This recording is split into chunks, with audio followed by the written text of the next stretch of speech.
안식일에 예수께서 밀밭을 지나가시는데 제자들이 밀 이삭을 잘라 손으로 비벼서 먹었습니다.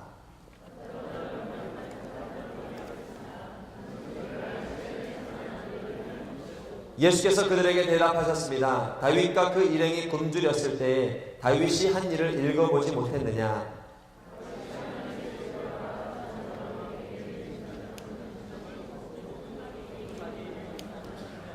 그리고 나서 예수께서 바리새파 사람들에게 말씀하셨습니다. 인자는 안식일의 주인이다.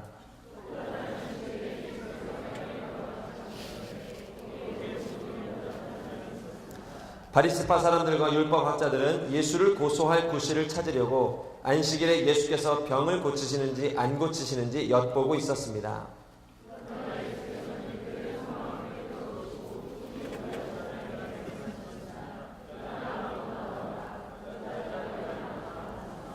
그리고 예수께서 그들에게 말씀하셨습니다. 내가 너희에게 묻겠다. 안식일에 선한 일을 하는 것과 악한 일을 하는 것 중 어느 것이 옳으냐? 사람을 살리는 것과 죽이는 것 중 어느 것이 옳으냐?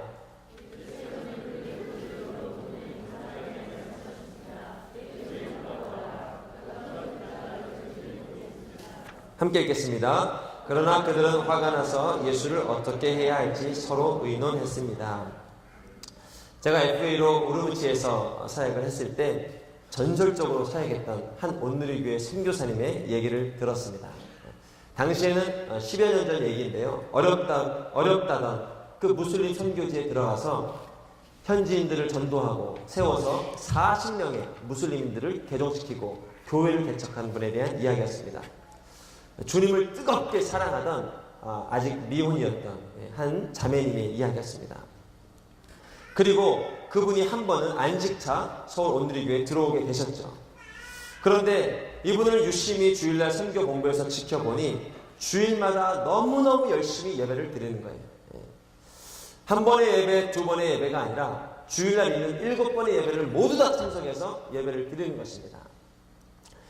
걱정된 선교 본부장 목사님께서, 교육자님께서 야, 좀 들어와 있는 동안 쉬고 또 맛있는 것도 먹고 가족들도 좀 만나고 회복하는 시간들을 갔으면 좋겠다라고 권면을 하였는데 이 자매님의 얘기는 그 하루 7번 예배를 드리는 것이 너무너무 행복하고 영혼의 소송함이 있고 또 영적인 양식을 공급받는다는 거예요. 같은 설교, 같은 찬양, 어떨 때는 같은 영상으로 보는 말씀인데도 그때마다 하나님께서 내 영혼을 채우시는 것을 경험한다는 그 자매님의 간증이었습니다. 그 말씀을 간증을 들으며 참된 예배는 나에게 쉼을 주고 회복을 주고 그리고 참된 쉼은 예배 안에 있구나 라는 것을 다시 한번 깨닫게 되었습니다. 그리고 이 사역의 열정과 사랑의 깊이는 이 예배에서 나오는 것이구나 다시 한번 고백하게 되었습니다. 구약의 예배는 오늘날의 예배와 형태는 좀 다르지만 사실은 이 구약의 안식일이 오늘의 예배에 비할 수 있을 것 같습니다. 반드시 쉬어야 된다고 주님께서 명령하셨던 이 안식일은 참된 쉼과 참된 예배를 위해서 우리에게 말씀하셨던 것입니다. 그러나 사단은 이 안식일의 의미와 능력을 왜곡시켰습니다. 예배가 곧 쉼이고 안식일이 곧 예배인데 사단은 이것을 퇴색시켜버렸습니다. 예배하는 것도 일처럼 만들어버렸습니다. 그리고 심지어는 쉬는 것도 일처럼 만들어버렸습니다. 주님 사랑하는 마음으로 시작했던 금식이었는데 어느덧 그것이 일이 되고 율법만 남게 되었고 또 주님을 사랑하기 때문에 쉬는데 내 마음의 쉼이었고 또 그것이 일이 되어버려서 쉬어야 된다는 아무것도 해서는 안 된다는 강박관념으로 내 삶을 다스리기 시작한 것이죠. 그때부터 안식의 개념이 사라지기 시작했습니다. 그러나 예수님께서 이 땅에 오셔서 회복시킨 것은 참된 안식의 능력이었습니다. 오늘 본문을 보면 예수님의 그러한 모습을 발견할 수 있습니다. 오늘 여러분 인생 가운데도 오늘 여러분 예배드리는 신년 가운데도 이러한 회복이 있기를 축복합니다. 우리 1절 말씀 같이 한번 읽어보도록 하겠습니다. 시작.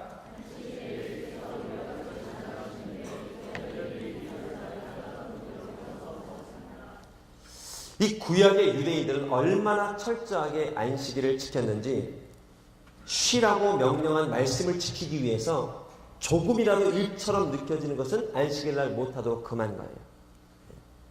걸음도 몇 발자국 이상은 움직여서는 안 됩니다. 병원과 식당도 문을 닫아야 하는 것은 두말할 나위도 없고, 심지어 요즘에도 성지순례로 이스라엘 가보면 호텔에 가면 엘리베이터 버튼 누르는 것도 유대인들은 안식일날은 안 한답니다. 그것마저도 일이 되기 때문에. 그러니 당시의 안식일에 예수님의 제자들이 이삭을 잘라서 비비는 행위는 일종의 노동행위로 간주가 되는 거예요. 그리고 이건 해서는 안 되는 일로 치부한 거예요. 그러나 여러분, 입장을 바꿔서 한번 생각해 보십시오. 배고프고 허기진 제자들에게 진짜 필요한 회복과 쉼은 무엇일까요? 양식을 먹는 것입니다. 굶주린 배우를 채우는 것이 참된 회복입니다. 그것이 진짜 영혼의 쉼을 주는 거예요. 그리고 예수님 또한 그들을 불쌍히 여기셨고 그들에게 필요한 회복이 무엇인지 알고 있었기 때문에 제자들의 행동을 용인해 주었던 것 같아요. 어쩌면 주님께서 명령하셨을지도 모릅니다. 먹어도 된다. 왜냐하면 우리 예수님은요, 우리 인생에 정말 필요한 회복이 무엇인지를 알고 계십니다. 오늘 이 자리에 나온 여러분들, 심지어는 당신이 모르고 있는 회복의 비밀까지도 주님은 알고 계십니다. 해결해 주십니다. 새롭게 해주십니다. 다시 일어서게 해주십니다. 그러나 오직 율법만을 철저히 지키고 있는 바리새파들은 마음이 불편해지기 시작한 거예요. 그리고 율법을 어긴 제자들과 예수님의 용인을 향해서 화가 나기 시작한 겁니다. 그리고 질문합니다. 왜 당신들은 율법을 지키지 않습니까? 그것이 2절 말씀입니다. 2절 말씀 함께 읽어보도록 하겠습니다. 시작.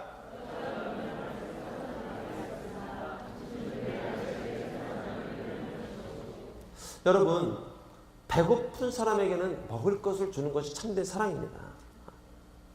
여러분, 우리 순장님들 중에 순원들이 배고파하는데 왜 말씀을 받으러 와서 배고파하냐고 순모임 전까지 밥 먹지 말라고 하는 분들 없기를 바랍니다. 배고픈 자에게는 먹을 것을 주는 것이, 이게 참된 사랑입니다. 그리고 그것이 율법의 본질입니다. 그런데 이 바리새인들은 그 율법 자체에 어느 순간부터 매이기 시작하는 거예요. 처음엔 그러지 않았을 거예요. 근데 그것에 매여서 율법 안에 있는 그 본질의 의미를 상실하고 놓치고 있었던 거예요. 여러분, 율법 안에 갇혀서 그 의미를 상실하기가 얼마나 쉬운지 제가 이번에 목회사관학교 스텝으로 잠깐 섬기면서도 깨닫게 됐습니다. 저는 스텝으로 섬기라고 주어진 자리였습니다. 그러니 제가 해야 될 역할은 같은 목회자이지만 오신 목사님들을 섬기고 그들이 원하는 것으로 또 인도해주고 하는 것이 제가 할 본분이었죠. 그러나 이동을 하고 또 버스를 타고 움직이고 또 나아가고 하는 과정 가운데 이제 변수가 생기고 또 이제 목사님들의 의견이 여러 가지로 갈리고 하면서 제 마음이 일일이 그 부탁들을 들어주다 보니까 조금 마음이 이제 좀 불편해지기 시작한 거예요. 그리고 어느 순간부터는 제가 만들어 놓은 룰, 제가 만들어 놓은 법칙에 자꾸 목사님들이 강요하는 거예요. 해서는 안 됩니다. 해서는 안 됩니다. 그래서 당연히 이 목사님들도 눈빛이 조금씩 사나워지는 것을 제가 느꼈어요. 근데 제 눈빛이 아마 좀 더 사나웠기 때문에 잘 따라오셨던 것 같아요. 그러니 여러분, 이 틀은 이 목사님들을 잘 섬기라고 만들어준 틀에 불과한 것입니다. 근데 어느덧 이 틀에 갇혀서 본질의 의미를 상실하고 내 방식과 내 요구대로 이끄는 그런 모습을 짧은 기간이지만 발견하게 된 거예요. 아, 이 본연의 의미와 본질을 잃어버리기가 이렇게 쉽구나. 사실은 룰이 우리를 위해 있는 것이지만 어느 순간 내가 룰을 위해 사는 인생이 되어버리는 그런 미련한 인생을 살 때가 있는 것이죠. 지금 제자들에게 필요한 것은 여러분 배고픔입니다. 그리고 주님은 이 배고픔을 채워주기 원하십니다. 그런데 사단은 또 바리새인들의 입술을 주장하여서 억지 주장을 하고 있는 거예요. 여러분 생각해 보십시오. 중간고사, 기말고사를 끝낸 우리 중고등학생, 학생들, 자녀들에게 제일 필요한 시험은 무엇일까요? 나가서 노는 거예요. 그동안 하고 싶었던 못했던 일들을 놀고 하는 것이, 운동도 하고 하는 것이 그들에게 진짜 쉼이에요. 그런데 만약에 부모님이 넌 진짜 쉼이 필요해. 넌 집에 있어야 돼. 지금 쉬어야 돼. 잠자야 돼. 얼른 자. 나가지 마. 라고 강요한다면 여러분 이게 쉼이 될 수 있겠습니까? 이건 쉼이 될 수 없어요. 주님은 정말 참된 쉼을 주고 싶어 하는데요. 나를 위해 있던 율법이 이제는 또 다른 몸으로 내게 다가오는 거예요. 주님은 이건 아니다라고 단호하게 지금 말씀하고 계신 것입니다. 제가 여호사 청년부에서 성가대 부장으로 섬길 때 일입니다. 당시 이 신학대학원 시험을 앞두고 부장으로 섬기면서 이 참 시험을 3개월 앞두고 콜링을 받았는데 공부에 집중해야 될 때인데 또 하나님의 부르심을 거부하는 것은 아닌 것 같아서 이제 하겠다고 섬기겠다고 하고 나갔습니다. 근데 시간에 쫓겨서 하면서도 정말 짧은 시간 공부하지만 꼭 이번에 붙었으면 좋겠다라는 기도 제목이 있었는데 마침 시험 보는 그 주일날 우리 성가대 총무였던 동생이 우리 부장님 앞으로 나오시라고 그러는 거예요. 함께 기도해드리고 싶다는 거예요. 저를 위해서. 너무 좋았어요. 야 정말 이 기도 받으면 합격할 수 있을 것 같은 생각이 든다.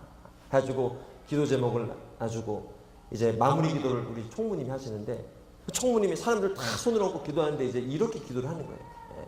시험 잘 보게 해주시고 하시더니 어떻게 기도를 하냐. 그리고 하나님 아버지 설령 주님께서 그리 아니하실지라도 주님의 아들인 이 부장님이 정말 주님의 은혜를 노래하고 감사할 수 있도록 은혜를 내려주십시오. 살아계신 아버지 하나님 하고 그 주제를 가지고 이제 계속 기도를 이어가는 거예요.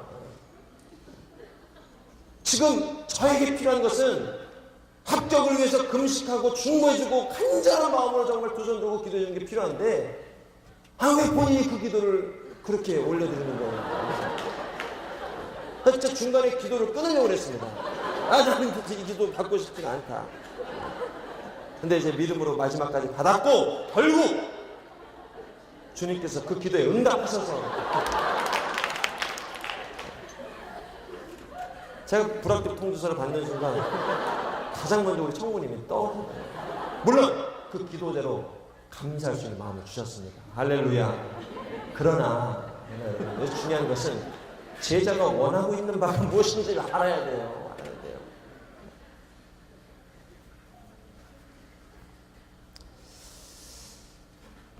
그러니 여러분 우리 주님은요 내게 진짜 필요한 회복과 내게 진짜 필요한 것이 무엇인지를 알고 계십니다.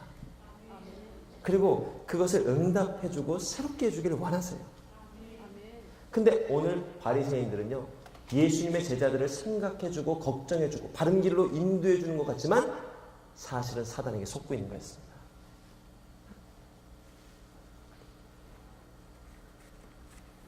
그리고 그들의 입술로 제자들을 정죄하고 배고파서 밥을 먹었던 그들에게 왜 율법을 지키지 못했냐고 나무라고 책망하는 것입니다.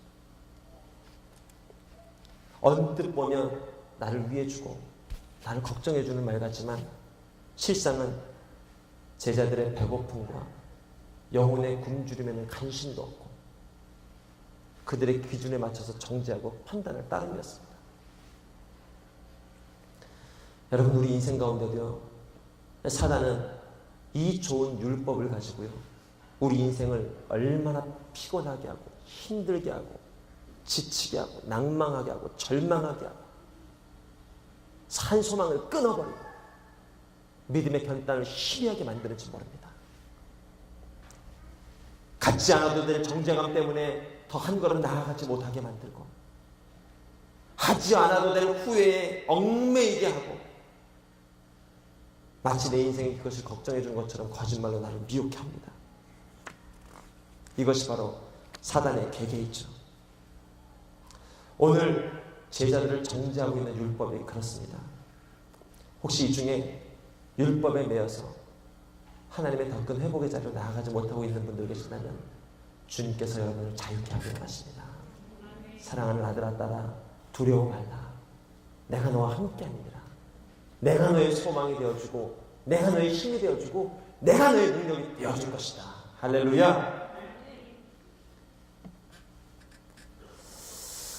그리고 보면요, 오늘 이 시대 가운데도 이러한 율법의 역기능이 참 많이 자리 잡고 있는 것을 봅니다. 자녀 잘 되라고 부탁하는 이 공부, 열심히 학교 다녀라, 수업 시간에 졸지 마라, 꼭 숙제해라, 하루에 단어 몇 개씩 꼭 암기해라. 이 모든 율법은요, 실상은 자녀 잘 되라고 만들어준 율법이에요.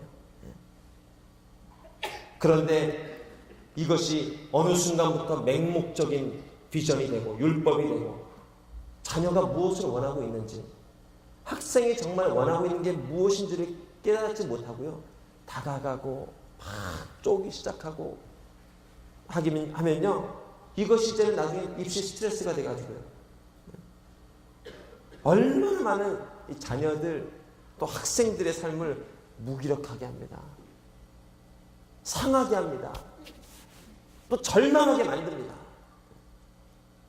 이러한 역기능 때문에 좌절하고 낭망하고 심지어는요, 스스로 목숨을 끊는 자리로까지 이끌고 간단 말이에요.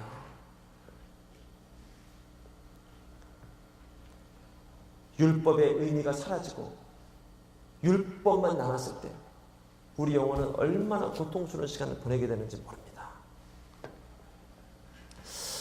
이 어려서부터 신앙생활을 해오던 제게 하나님을 예배하고 즐거워하는 이 주일 성수가 어느 순간 그러한 부담으로 다가온 적이 있습니다.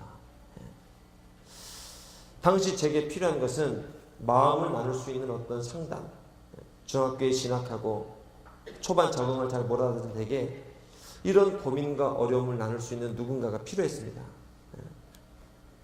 그러나 알다시피 여러분, 당시 이 교육 상황에서 그러한 것을 기대하기는 정말 힘들죠. 요즘은 제가 어떤지 잘 모르겠습니다. 안타까운 것은 제가 교회라도 가서 좀 진지하게 반응하고 또 선생님께 상담도 받고 했으면 좋았을 텐데 제가 마음을 쉽게 열지를 못했던 것 같아요. 그러다 보니 교회에서도 아웃사이더들만 어울리게 되고 그런 일들이 자꾸 생겨난 것이죠. 어느 순간 이 주일 성수하는 것 자체는 너무너무 큰 부담이에요.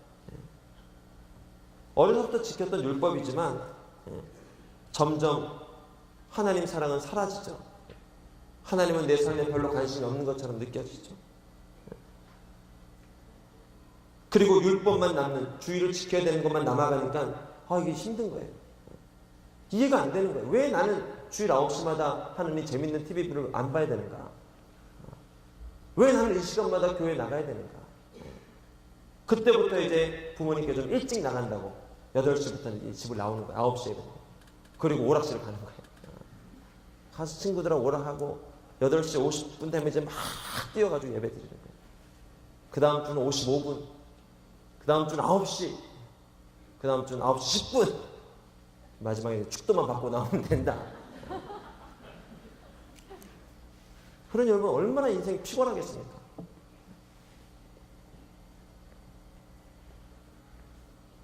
그런데 참 감사한 것은 하나님이 이런 내 인생 가운데 이 성적이 잘 오르지 않는다는 이 고난, 어려움을 통해서 하나님과의 관계를 회복시켜 주기 시작했습니다. 점체 성적이 오르지 않고 마음 먹고 결단해도 오래 안 가잖아요.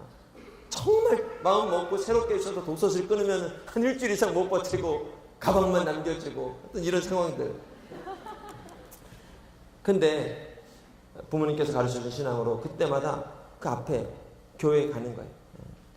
가서 어떨 때는 30분 앉아있기도 하고 24시간 개방되어 있는 교회였어요. 또 어떨 때는 1시간 앉아있기도 하고 어떨 때는 졸기도 하고 어떨 때는 막 걱정하기도 하고. 그런데 그러한 시간들을 통해서 하나님께서 다시금 내 안에 소망을 주시고 믿음도 주시고 기대를 주시는 거예요. 기대. 첫해 이 원하지 않는 대학에 원하지 않는 과에 떨어졌는데 희한하게 또 기도하면 기대를 주시는 거예요. 그리고 기도하면서 준비하고 결국에 그 다음에 또 정말 또 좋은 진학을 하게 돼서 정말 또 감사한 일을 경험할 수 있게 되었습니다. 사실 여러분, 우리가 주일마다 예배하는 우리를 향해서도 세상에서는 이해할 수 없다고 말하고 핀잔 주는 사람들이 참 많습니다. 정말 이해 안 될 거예요. 왜 이날 쉬지 않고 교회 나가냐? 왜 봉사하냐?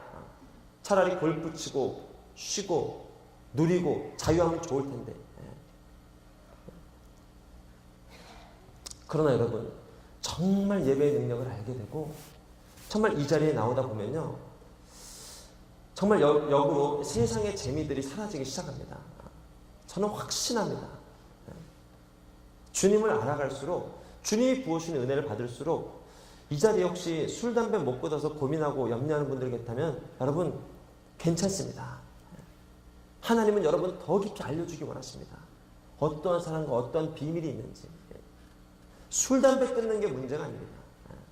이 하나님을 예배하는 가운데 주시는 은혜와 이 말씀의 놀라운 능력들을 알려주기 원하는 거예요. 저도 운동하는 거, 또 영화 보는 거, 뭐 노는 거 참 좋아했습니다. 근데 정말로요, 이런 기쁨들이 조금씩 사라지고 이제는 굳이 남들이 가자고 하지 않으면 가고 싶지 않습니다. 그 시간 말씀을 통해서 기도하면서 이 받는 은혜, 그리고 내게 주신 비전, 어떤 꿈을 하나님이 가지고 계시는지 막 깨달아지면 내 영혼이, 잠자고 있던 영혼이 노래하기 시작하고, 의기소침해 있던 영혼이 막 춤추기 시작하고, 막 새로운 꿈과 믿음으로 일어서기 시작하고, 이런 일들을 경험하게 됩니다. 할렐루야.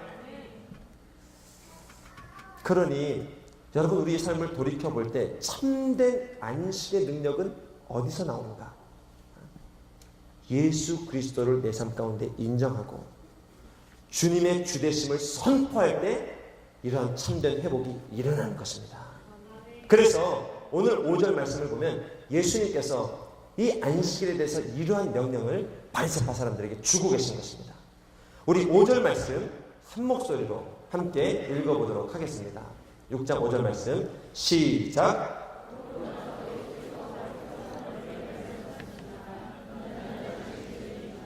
아멘. 정말 당신의 영혼은 언제 안식할 수 있습니까? 당신의 인생이 사랑하는 누구야? 너의 인생의 주인은 나야. 너의 삶의 주인은 나야. 무겁고 아픈 멍에들 다 내려놔. 내가 너의 삶을 다스리고 있어. 내가 네 인생의 주인이야. 이 메시지를 들을 때 비로소 영혼이 쉼을 누릴 수 있습니다. 꿈을 가질 수 있어요. 열정이 살아날 수 있는 거예요. 지난주 화요일 날 이 대예배를 드리는 우리 찬양 인도하신 한 목사님과 식사를 하면서 무심코 예배에 대해서 이런 얘기가 나왔습니다. 요즘 참 예배가 좋습니다. 목사님 말씀도 좋고 또 우리 이 온누리 교회에 참 하나님께서 많은 은혜들을 주시는 것 같습니다. 그러면서 제가 이런 질문을 했어요. 목사님, 똑같은 찬양, 똑같은 설교로 몇 번 예배를 드리냐고 그랬더니 주일날은 4번을 드린대요. 그래서 근데 이 같은 예배 같은 말씀 4번 드리는 건 쉽지 않겠네요. 목사님 말씀 참 좋지만 같은 메시지 듣는 게 쉽지 않겠네요. 그랬더니 제가 생각하기로는 이 목사님 그렇죠, 힘들긴 해요. 이 얘기가 나올 거라 생각을 했던 목사님이에요. 근데 이 목사님께서 약간 정색을 하면서 일로 생각하면 정말 그렇죠 그러는 거예요. 근데 마음을 새롭게 하고 예배드리며 나아가는데 그때마다 하나님께서 회복을 주신다는 거예요. 말씀이 막 살아나게 하신다는 거예요. 저는 너무너무 놀랐어요. 이전에 알고 있었던 말씀이지만 다시 한번 주님께서 내 영혼에 말씀하시는 것 같았어요. 그래서 그날 화요 성령 집회 가면서 다시 한번 내 마음을 새롭게 하고 예배 자리로 나갔습니다. 2000년부터 시작해서 벌써 10년 넘게 들여온 이 화요 성령 집회, 그러나 그날 저녁 다시금 이 마음을 새롭게 하고 이제는 사회자가 아니라 예배하는 자로 다시 한번 내 마음을 새롭게 하고 나갔어요. 하나님께서요 너무너무 많은 약속들을 그날 주시는 거예요.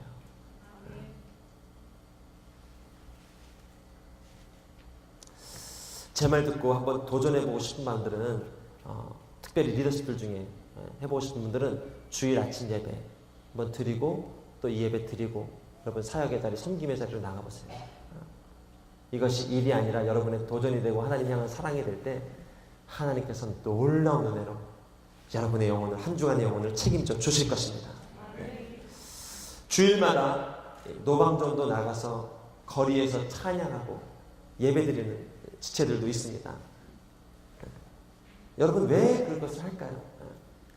정말 나가서 노방에서 주님을 함께 모여서 예배하고 찬양해 보면요 정말 얼마나 왜 내가 살아야 되는가, 왜 내가 직장에 다녀야 되는가, 정말 이 세상 속에 내가 왜 예수를 믿어야 되는가, 그 막 말씀들이, 은혜들이 막 회복이 되고요 정말 주일 예배 때 받은 것 이상의 능력과 열정으로 세상 가운데 나아가게 됩니다.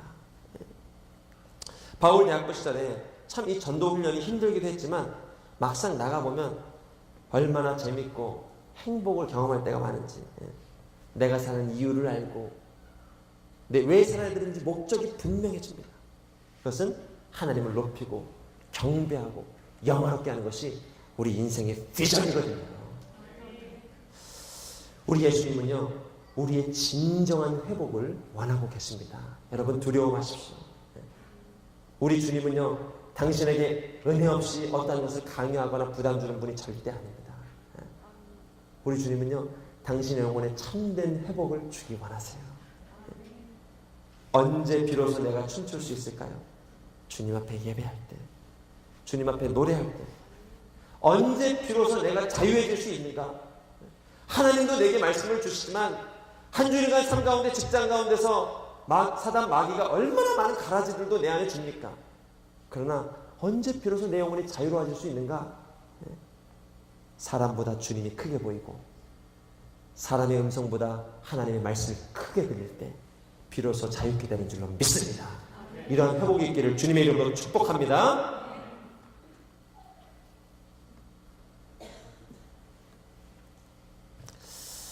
그러나 바리새인들은 이 얘기를 듣고도 다시 안식일 논쟁을 시작합니다. 그리고 병을 고치려는 예수님과 병을 못 고치게 하는 바리새인들 사이에 논쟁이 일어납니다. 왜냐하면 이 안식일에 병을 고치는 것은 법에 위반되는 일이기 때문입니다. 급한 질병이 위급 상황이 아니면 안식일에 병을 고치는 것은 율법에 어긋난 일이거든요. 그래서 6절, 7절 말씀해 보면 이것을 가지고 또다시 논쟁하는 이 바리새인들의 얘기를 들을 수 있습니다. 여러분 이 말씀을요 바리새인들의 얘기라 듣지 말고 여러분 가운데 율법을 가지고 자꾸 여러분을 이 얽매는 사단의 소리라고 생각해보고 한번 들어보세요. 6절, 7절 말씀입니다. 또 다른 안식일에 예수께서 회당에 들어가 가르치셨는데 거기에 오른손이 오그라든 사람이 있었습니다. 바리새파 사람들과 율법학자들은 예수를 고소할 구실을 찾으려고 안식일에 예수께서 병을 고치시는지 안 고치시는지 엿보고 있었습니다. 그러나 이에 대한 주님의 답변은 무엇입니까? 회복을 명하셨습니다. 치유를 명하셨습니다. 이 아들을 살리는 것이 참된 회복이다 라고 말씀하셨습니다. 주님의 답변은 명쾌했다는 거예요. 이 작년인가요? 아울리치 팀을 준비하면서 청년부에서 팀장을 세웠는데 제가 세우고 한 2, 3주가 지나고 출발하기 며칠 전에 제가 깨닫게 됐어요.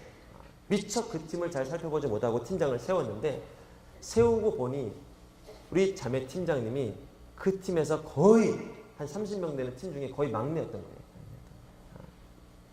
물론 나이가 중요한 것은 아니지만 또 이 한국 사회에서 나이라는 게 또 무시 못 하잖아요. 그리고 우리 교회에 계신 이 형님, 누님들이 얼마나 이 성령 충만하고 또 좀 세기도 하고 또 좀 강력하기도 하고 또 좀 막 이에서 불이 나올 것 같기도 하고 그렇지 않습니까? 그러면서 보니까 아이고 제가 뒤늦게 혼자 생각이 든 거예요. 아, 이 친구가 처음 팀장하는데 좀 힘들었겠다. 그러고 보니 그 안에 이제 베테랑 팀원들도 많이 있었어요.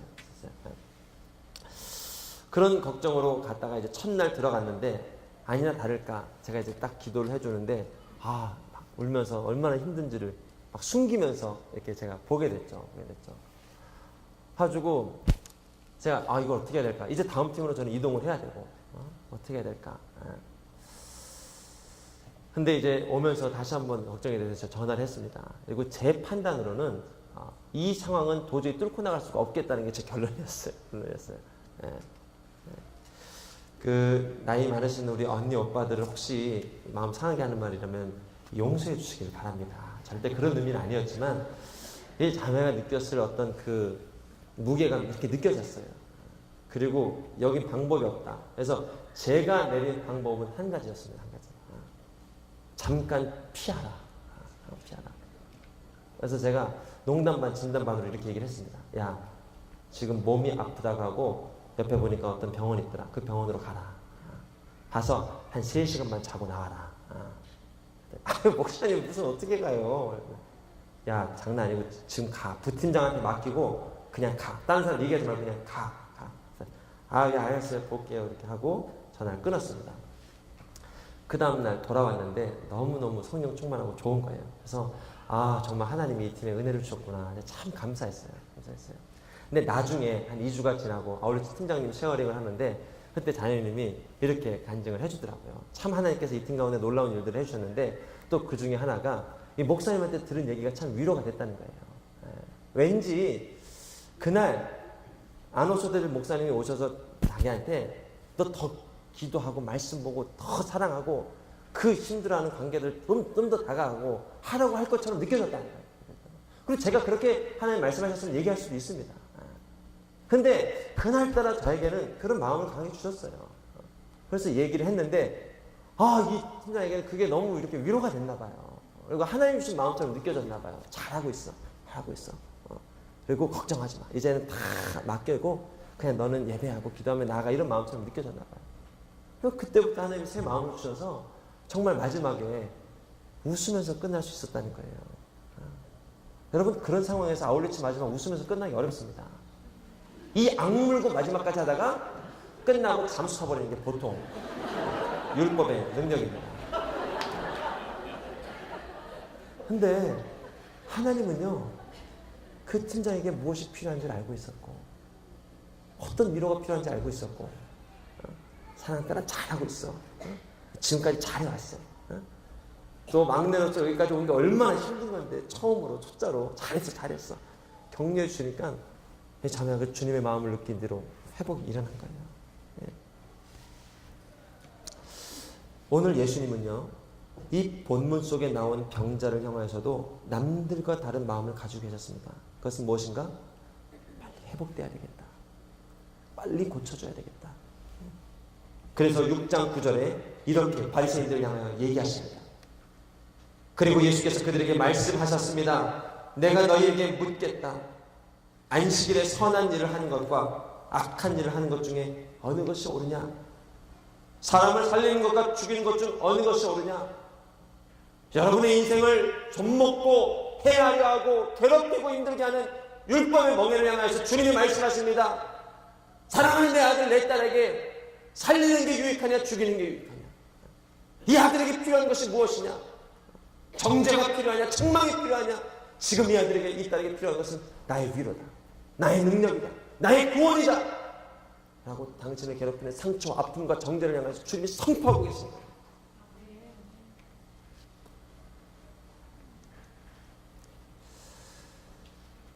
그리고 10절 말씀에서 주님 이렇게 명령하십니다. 우리 다 같이 한 목소리로 읽어보도록 하겠습니다. 시작.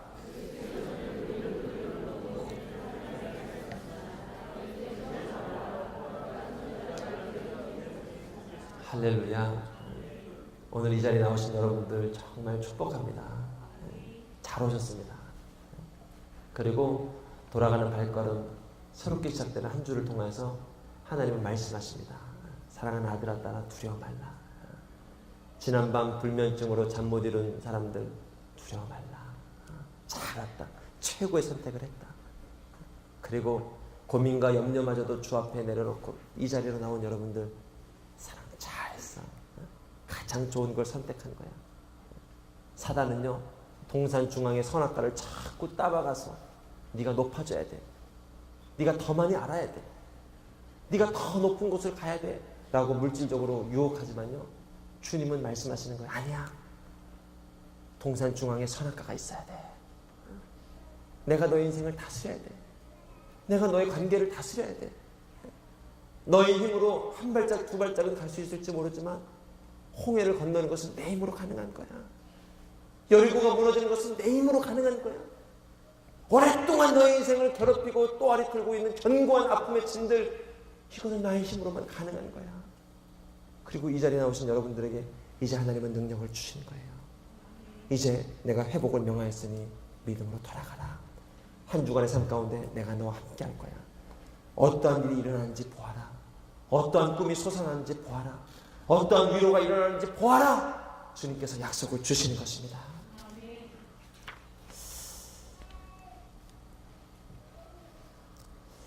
여러분, 당신의 영혼은 진짜 회복을 원하고 있습니다. 잠시 잠깐의 회복이 아니라 참된 영혼의 회복을 원하고 있습니다. 그리고 주님은 그 회복을 당신에게 주기 원하십니다. 한 주간의 삶 가운데도 이러한 여러분의 자리가 되기를 주님의 이름으로 축복합니다. 주님이 여러분과 함께 하십니다. 말씀 앞으로 나가세요. 기도의 자리로 나아가세요. 주님이 당신 가운데 새로운 일을 행하실 것입니다. 그러한 저와 여러분 될 수 있기를 주님의 이름으로 축복합니다.